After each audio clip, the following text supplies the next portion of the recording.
คิดฮอดกันวันละน้อยทยอยหักกันให้นานห่างหลายกิโลฟันสัญญาอย่าให้เลือนหายคิดฮอดกันวันละน้อยทยอยโทรเติมแรงใจให้อายยังคงยิ้มได้ยามเหนื่อยล้าใจทุกครา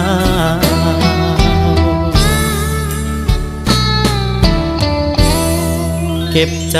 ที่หักมันเฝ้าคอยวันที่หวังยามอ้างว้างนั่งคิดถึงวันคืนเก่าท้องทุ่งนาสีทองเคยมีอ้ายน้องยอกเย้าสักวันหนึ่งสองเฮาคงได้ทบทวนความหลัง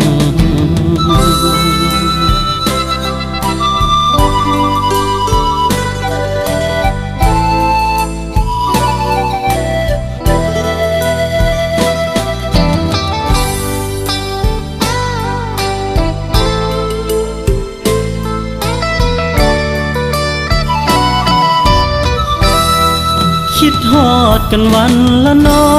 ยทยอยหักกันให้นานห่างหลายกิโลฟัน